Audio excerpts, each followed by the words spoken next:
ನೀವು ಯಾವಾಗ ನೈಋತ್ಯ ಕೆಡಿಸ್ತಿರೋ ಈಶಾನ್ಯನೂ ಆಟೋಮೆಟಿಕಲಿ ಕೆಟ್ಟೋಗ್ಬಿಡುತ್ತೆ. ಗಂಡ ಹೆಂಡತಿ ನಾವು ಚೆನ್ನಾಗಿದೀವಪ್ಪ ಅಂದ್ಬಿಟ್ಟು ನನ್ನ ಮನೆ ಟಾಯ್ಲೆಟ್ ಇಟ್ಬಿಟ್ರೆ ಆಗ್ನೇಯದಲ್ಲಿ ಇದು ಕೆಟ್ಬಿಡುತ್ತೆ.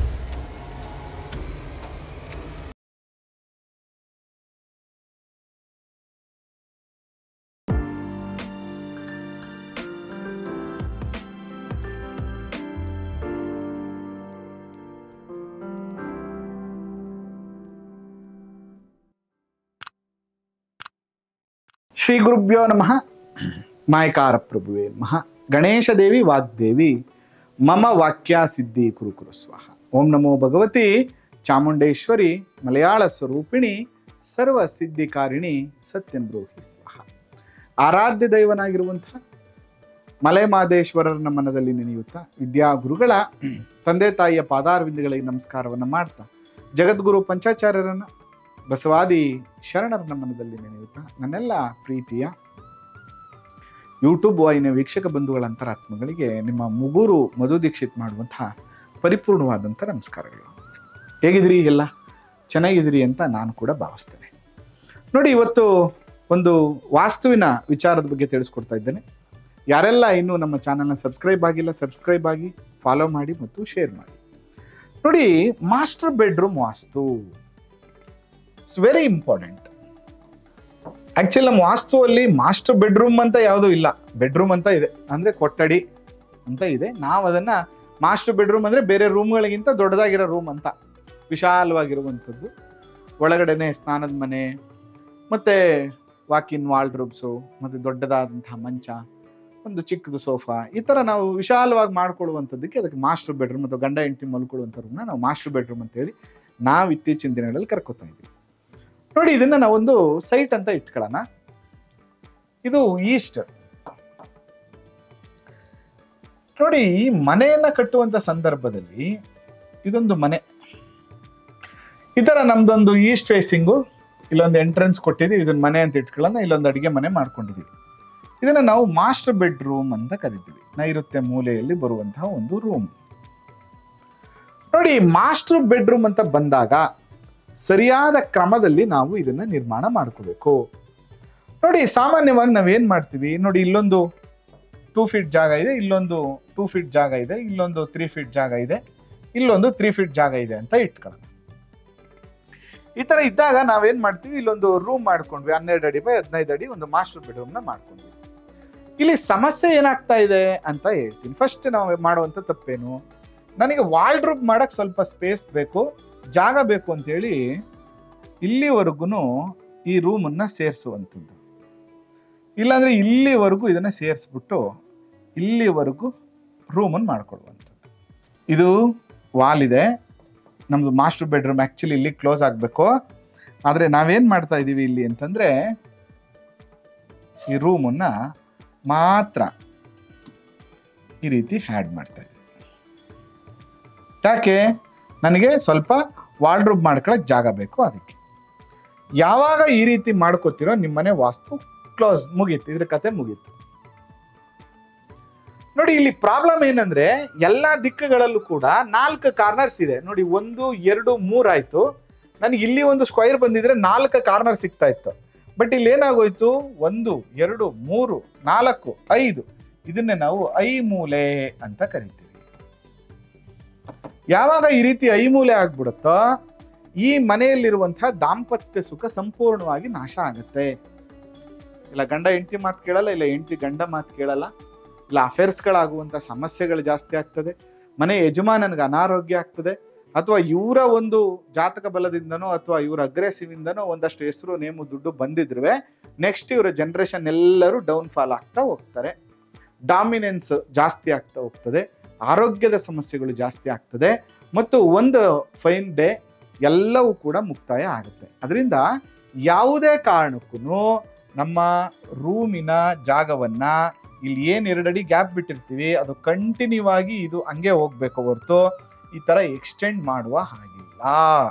ಮಾಡಿದ್ರೆ ಪ್ರಾಬ್ಲಮ್ ಆಯ್ತು. ಅದಕ್ಕೆ ನಾನು ಯಾವಾಗಲೂ ಹೇಳ್ತೀನಿ, ನೀವು ಮನೆ ಕಟ್ಟುವಂತಹ ಮುಂಚಿತವಾಗಿ ಮನೆಯ ವಿಷಯವಾಗಿ ಚರ್ಚೆ ಮಾಡಿ ಪೇಪರ್ ವರ್ಕ್ನ ಮುಗಿಸ್ಕೊಳ್ಳಿ. ಆಮೇಲೆ ನಿಮಗೆ ಏನು ಪ್ರಾಬ್ಲಮ್ ಇಲ್ಲ. ನೋಡಿ, ಈ ತರ ಸ್ಕ್ವೈರ್ ಇರಬೇಕು, ಕಾಂಪೌಂಡ್ ಸುತ್ತ ಖಾಲಿ ಇರಬೇಕು, ಮನೇನು ಈ ತರ ಸ್ಕ್ವೈರ್ ಇರಬೇಕು. ಅದ್ರ ಒಳಗಡೆ ಮಾತ್ರ ನನ್ನ ಮಾಸ್ಟರ್ ಬೆಡ್ರೂಮ್ನ ಈ ರೀತಿಯಾಗಿ ಮಾಡ್ಕೋಬೇಕು. ನೆಕ್ಸ್ಟ್ ಬಂದು ಮಲ್ಕೊಳ್ಳುವಂತಹ ಮಂಚ ಒಂದು ಈಸ್ಟ್ಗಿರ್ಬೇಕು, ತಲೆ ಬಂದು ಪೂರ್ವಕ್ಕಿರ್ಬೇಕು, ದಕ್ಷಿಣಕ್ಕಿರ್ಬೇಕು, ಈ ರೀತಿಯಾಗಿರ್ಬೇಕು. ಇದು ಅತ್ಯಂತ ಶುಭವಾಗಿರುವಂಥದ್ದು. ನಿದ್ರೆ ಚೆನ್ನಾಗಿ ಬರುತ್ತೆ, ಅಭಿವೃದ್ಧಿ ಚೆನ್ನಾಗಾಗತ್ತೆ, ಮತ್ತು ದಾಂಪತ್ಯ ವಿರಸಗಳಾಗೋದಿಲ್ಲ, ಸಮಸ್ಯೆಗಳು ಬರೋದಿಲ್ಲ. ನೆಕ್ಸ್ಟ್ ಪೀಳಿಗೆ ಕೂಡ ಜನರೇಷನ್ ಚೆನ್ನಾಗಾಗತ್ತೆ, ಆರೋಗ್ಯ ವೃದ್ಧಿ ಆಗುತ್ತೆ. ಆದ್ರೆ ಇಲ್ಲಿ ಒಂದಷ್ಟು ಕಂಡೀಷನ್ಸ್ ಇದೆ. ಏನಂದ್ರೆ ಈ ಮಾಸ್ಟರ್ ಬೆಡ್ರೂಮ್ ಅಲ್ಲಿ ನೀವು ಈ ರೀತಿಯಾಗಿ ಮಂಚವನ್ನ ಇಟ್ಕೊಳ್ಳೋಂಥ ಸಂದರ್ಭದಲ್ಲಿ ಅದರ ಕ್ರಾಸ್ ವೆಂಟಿಲೇಷನ್ ಇಲ್ಲಿ ಬರಬೇಕು, ಈ ಕಡೆ ಒಂದು ಬರಬೇಕು. ಆದ್ರೆ ಇಲ್ಲೊಂದು ಮಾಡ್ಕೊಳ್ಳಿ, ಇಟ್ಸ್ ಎ ಕ್ರಾಸ್ ವೆಂಟಿಲೇಷನ್ ಆಗುತ್ತೆ. ಮಂಚದ ಲೆಫ್ಟ್ ಟು ರೈಟ್ ಅಲ್ಲೇ ನಿಮಗೆ ಕಿಟಕಿಗಳು ಬರಬೇಕು. ಯಾವುದೇ ಕಾರಣಕ್ಕೂ ನೀವು ಮಂಚ ಹಾಕಿರುವ ಹಿಂಭಾಗದಲ್ಲಿ ಕಿಟಕಿಯನ್ನ ಕೊಡಬಾರ್ದು. ಕೊಟ್ರೆ ಸ್ಟೆಬಿಲಿಟಿ ಹೋಗುತ್ತೆ, ನಿದ್ರಾಹೀನತೆ ಸಮಸ್ಯೆಗಳು ಶುರುವಾಗುತ್ತೆ. ಜಾಸ್ತಿ ಸ್ಟ್ರೆಸ್ ಅಂತಂದ್ರೆ ಎಷ್ಟೇ ನಿದ್ದೆ ಮಾಡಿದ್ರು ನನಗೆ ಆಯಾಸ ಕಮ್ಮಿ ಆಯ್ತು ಅನ್ನುವಂಥದ್ದಾಗಲ್ಲ. ಲಾಂಗ್ ಟರ್ಮ್ ಅಲ್ಲಿ ಪ್ರಾಬ್ಲಮ್ಗಳು ಜಾಸ್ತಿ ಆಗ್ತಾ ಹೋಗುತ್ತೆ. ಮತ್ತೆ ಈ ಮಲ್ಕೊಳ್ಳುವಂತ ಮೇಲ್ಗಡೆ, ಮಂಚದ ಮೇಲ್ಗಡೆ ಈ ರೀತಿಯಾಗಿ ಸಿಂಗಲ್ ಬೀಮ್ಸ್ ಯಾವುದೇ ಕಾರಣಕ್ಕೂ ಬರಬಾರ್ದು, ಕಾಣಿಸ್ಬಾರ್ದು. ಈ ರೀತಿಯಾಗಿ ಸಿಂಗಲ್ ಬೀಮ್ ಈ ತರ ಬಂದ್ರು ಅಷ್ಟೇ, ಈ ತರ ಬಂದ್ರು ಅಷ್ಟೇ, ಇದು ಅಕಾಲಿಕ ಮರಣವನ್ನ ಇಂಡಿಕೇಟ್ ಮಾಡುತ್ತೆ, ಸಾವು ನೋವುಗಳನ್ನ ಇಂಡಿಕೇಟ್ ಮಾಡುತ್ತೆ. ಮಂಚದ ಮೇಲೆ ಬೀಮು ಯಾವುದೇ ಕಾರಣಕ್ಕೂ ಬರಬಾರ್ದು. ನಾನು ಪೂರ್ವಕ್ಕೇನಾದ್ರೂ ಈ ತರ ತಲೆ ಹಾಕೊಂಡ್ರೆ ಯಾವುದೇ ಕಾರಣಕ್ಕೂ ಇಲ್ಲಿ ಅಕಸ್ಮಾತ್ ಬಾತ್ರೂಮ್ ಇದ್ದಂತ ಸಂದರ್ಭದಲ್ಲಿ ಈ ವಾಲ್ ಅಲ್ಲಿ ನಮ್ದು ವಾಟರ್ದು ಪೈಪ್ ಲೈನ್ಸ್ ಇರಬಾರ್ದು. ಆ ಪೈಪ್ ಲೈನ್ ಇರೋ ಕಡೆ ಕೂಡ ನಾವು ತಲೆಯನ್ನ ಹಾಕಿ ಮಲ್ಕೋಬಾರ್ದು. ಇದು ಕೂಡ ಪ್ರಾಬ್ಲಮ್ ಆಗುತ್ತೆ. ಜೊತೆಗೆ ಬಹಳ ಮುಖ್ಯವಾಗಿ ಈ ಮೂಲೆಯಲ್ಲಿ ವಾಟರ್ ಎಲಿಮೆಂಟ್, ನೀರಿಗೆ ಸಂಬಂಧಪಟ್ಟಂತ ಯಾವುದೇ ವಸ್ತುಗಳನ್ನ ಇಡಬಾರ್ದು. ಆದಷ್ಟು ನಿಮ್ದು ದುಡ್ಡು, ಹಣಕಾಸನ್ನ ಈ ಮೂಲೆಯಲ್ಲಿ ಇಟ್ಕೋಬೇಕು. ಅಂದ್ರೆ ಸ್ವಲ್ಪ ತೂಕವಾಗಿರುವಂತಹ ವಸ್ತುವನ್ನ ಇಟ್ಟು, ಕಬ್ಬಿಣ ಒಂದು ತಿಜೋರಿಯನ್ನ ಇಟ್ಟು ದುಡ್ಡನ್ನ ಇಲ್ಲಿ ಇಟ್ಕೋಬೇಕು. ಮತ್ತೆ ಇದ್ರ ಪಕ್ಕದಲ್ಲಿ ಜಾಗ ಇದ್ರೆ ಲವ್ ಬರ್ಡ್ಸ್ ಇರುವಂತಹ ಒಂದು ಚಿತ್ರವನ್ನ ಈ ಜಾಗದಲ್ಲಿ ಇಡಬೇಕು. ಇದರ ಪಕ್ಕದಲ್ಲಿ ನೈಋತ್ಯ ಪೂರ್ವ ಮತ್ತು ನೈಋತ್ಯದ ಮಧ್ಯಭಾಗದಲ್ಲಿ ಇಡಬೇಕು. ಜೊತೆಗೆ ಗಂಡ ಹೆಂಡತಿಯರ ಫೋಟೋ ಹೇಗಿರ್ಬೇಕು ಅಂದ್ರೆ, ನೋಡಿ ಇದು ಈಸ್ಟ್ ಆಯ್ತು. ಇದು ಯಾವಾಗ್ಲೂ ಈ ಗೋಡೆ ಈಗ ಮಲ್ಕೊಂಡಿದ್ರಿ ಅಂದ್ರೆ ಮೇಲ್ಗಡೆ ನೀವು ಒಂದು 7 ಫೀಟ್ ಎತ್ತರದಲ್ಲಿ ಅಥವಾ 8 ಫೀಟ್ 9 ಫೀಟ್ ಎತ್ತರದಲ್ಲಿ ನೀವೇನ್ ಮಾಡ್ಬೇಕು ಅಂದ್ರೆ ಗಂಡ ಹೆಂಡತಿ ಇಬ್ರು ಒಟ್ಟಿಗೆ ಇರುವಂತಹ ಒಂದು ಫೋಟೋವನ್ನ ಹಾಕ್ಬೇಕು. ಯಾವುದೇ ಕಾರಣಕ್ಕೂ ಈ ಮೂಲೆಯಲ್ಲಿ ಮಲ್ಕೊಳ್ಳುವಂತ ಸಂದರ್ಭದಲ್ಲಿ ನೀವು ಸಿಂಗಲ್ ಆಗಿರೋ ಫೋಟೋಸ್ಗಳನ್ನ ಇಡಬಾರ್ದು. ವೆಂಟಿಲೇಷನ್ ಸ್ಪೇಸ್ ಚೆನ್ನಾಗಿರ್ಬೇಕು. ಜೊತೆಗೆ ನಂದು ಇಲ್ಲಿದೆ ಅಂದ್ಬಿಟ್ಟು ಇಲ್ಲೊಂದು ಟೇಬಲ್ ಮಾಡ್ಬಿಟ್ಟು ಇದ್ರ ಮೇಲೆಲ್ಲ ನೀವು ಔಷಧಿ ಬಾಟ್ಲುಗಳನ್ನ ಇಟ್ಕೋಬಾರ್ದು, ಅಥವಾ ಇಲ್ಲೆಲ್ಲೋ ಕಾಣೋ ತರ ಔಷಧಿ ಬಾಟ್ಲುಗಳನ್ನ ಇಟ್ಕೋಬಾರ್ದು. ಔಷಧಿ ಬಾಟ್ಲುಗಳನ್ನ ಕಾಣುವಂತ ರೀತಿಯಲ್ಲಿ ಇಟ್ಕೊಂಡ್ರು ಕೂಡ ಆರೋಗ್ಯದ ಸಮಸ್ಯೆಗಳು ಜಾಸ್ತಿ ಆಗ್ತಾ ಹೋಗ್ತದೆ. ನಾನು ಏನನ್ನ ನೋಡ್ತೀನೋ ನನ್ನ ದೇಹ ಅದಕ್ಕೆ ಸ್ಪಂದಿಸುತ್ತೆ ಅಂತ. ಅದಕ್ಕೆ ಕಾಣುವಂತ ರೀತಿಯಲ್ಲಿ ಆದಷ್ಟು ರೂಮ್ ಒಳಗಡೆ ನೀವು ಔಷಧಿ ಡಬ್ಬಗಳನ್ನ, ಇದನ್ನ ಆದಷ್ಟು ಅವಾಯ್ಡ್ ಮಾಡ್ಕೊಳ್ಳಿ.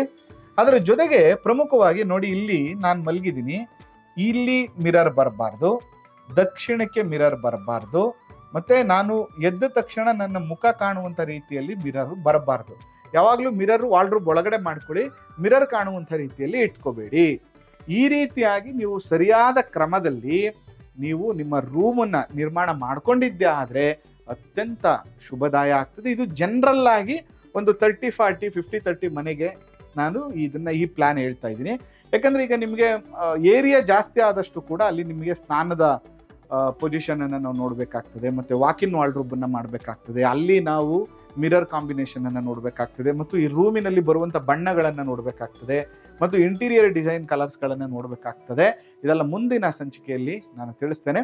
ಒಂದು ಜನರಲ್ ಆಗಿ ಒಂದು 50-30 ಮನೆಗೆ ಒಂದು ವಾಸ್ತು ಹೇಗಿರಬೇಕು ಮಾಸ್ಟರ್ ಬೆಡ್ರೂಮ್ ಅನ್ನುವಂಥದ್ದನ್ನ ಈ ಸಂಚಿಕೆಯಲ್ಲಿ ನಾನು ನಿಮಗೆ ತಿಳಿಸ್ಕೊಟ್ಟಿದ್ದೇನೆ. ಈ ರೀತಿ ಇದ್ರೆ 100% ನಿಮ್ಮ ದಾಂಪತ್ಯ ಸುಖ ಇಸ್ ವೆರಿ ಗುಡ್, ತುಂಬಾ ಚೆನ್ನಾಗಾಗುತ್ತೆ. ಅಂತಹ ಮನೆಗಳ ಸಂಸಾರ ಇರ್ಬೋದು ಅಥವಾ ಅಭಿವೃದ್ಧಿ ಇರ್ಬೋದು, ಖಂಡಿತವಾಗಿಯೂ ಅನುಕೂಲ ಆಗುತ್ತೆ ಅಂತ ಹೇಳ್ತಾ ನೋಡಿ, ಇನ್ನೊಂದು ಇಂಪಾರ್ಟೆಂಟ್ ವಿಷಯ ಏನಂದ್ರೆ, ನೀವು ಯಾವಾಗ ನೈಋತ್ಯ ಕೆಡಿಸ್ತಿರೋ ಈಶಾನ್ಯನೂ ಆಟೋಮೆಟಿಕಲಿ ಕೆಟ್ಟೋಗ್ಬಿಡುತ್ತೆ, ಸ್ಟ್ರೈಟ್ ಏರಿಯಾ. ಅದು ಇಲ್ಲಿ ಗಂಡ ಹೆಂಡತಿ ನಾವು ಚೆನ್ನಾಗಿದೀವಪ್ಪ ಅಂದ್ಬಿಟ್ಟು ಇಲ್ಲೆಲ್ಲೋ ನೀರ್ ಇಟ್ಬಿಟ್ರಿ ಅಂತ ಇಟ್ಕೊಳ್ಳೋಣ, ಸ್ನಾನದ ಮನೆ ಟಾಯ್ಲೆಟ್ ಇಟ್ಬಿಟ್ರೆ ಆಗ್ನೇಯದಲ್ಲಿ ಇದು ಕೆಟ್ಬಿಡುತ್ತೆ. ಯಾಕೆ ಅಂತಂದ್ರೆ ಇದು ಯಜಮಾನಿ ದಿಕ್ಕು. ಯಜಮಾನಿ ಇಲ್ಲಿ ಕೆಟ್ಟು ಇಲ್ಲಿ ಬಂದ್ ಮನಿ ಕಂಡ್ರೆ ಏನು ಪ್ರಯೋಜನ ಆಗಲ್ಲ. ಯಾವಾಗ್ಲೂ ಕಾರ್ನರ್ಸ್ ಅಲ್ಲಿ ಏನೇನ್ ಬರಬೇಕು, ಈಶಾನ್ಯ ಆಗಿರ್ಬೋದು, ವಾಯುವ್ಯ ಇರ್ಬೋದು, ಆಗ್ನೇಯ, ಇದನ್ನು ಕೂಡ ಇದ್ರ ಜೊತೆಗೆ ನಾವು ಸರಿಯಾಗಿ ನಿರ್ಮಾಣ ಮಾಡಿದ್ರೆ 100% ಅನುಕೂಲ ಆಗುತ್ತೆ ಅಂತ ಹೇಳ್ತಾ, ಇನ್ನೂ ಹೆಚ್ಚಿನ ಮಾಹಿತಿ ಬೇಕು ಅಂತಂದ್ರೆ ಖಂಡಿತವಾಗಿಯೂ ನಮಗೆ ತಿಳಿಸಿ. ಅದ್ರ ಜೊತೆಗೆ ಇವತ್ತಿಂದ ನಾವು ಒಂದು ಹೊಸ ವಿಶೇಷತೆಗಳನ್ನು ಮಾಡ್ತಾ ಇದ್ದೇವೆ. ಏನಪ್ಪಾ ಅಂತಂದ್ರೆ, ನಿಮ್ಮ ಪ್ಲಾನ್ಗಳನ್ನ ಕಳಿಸಿ. ಆ ಪ್ಲಾನ್ ಕರೆಕ್ಷನ್ಗಳನ್ನ ನೀವು ಇಲ್ಲಿ ಏನ್ ಪರಿಹಾರ ಮಾಡ್ಕೋಬೇಕು, ನೀವೇನ್ ತಪ್ಪು ಮಾಡಿದ್ದೀರಾ ಅನ್ನುವಂಥದ್ದನ್ನ ಮುಂದಿನ ಸಂಚಿಕೆಗಳಲ್ಲಿ ತಿಳಿಸ್ಕೊಡ್ತೀವಿ ಅಂತ ಹೇಳ್ತಾ ಸಂಚಿಕೆನ ಮುಗಿಸ್ತಾ ಇದ್ದೇನೆ. ಆ ಮಲೆ ಮಹದೇಶ್ವರ ಅನುಗ್ರಹ ಸದಾ ನಿಮ್ಮ ಮೇಲೆ ಇರಲಿ. ನಮಸ್ಕಾರ.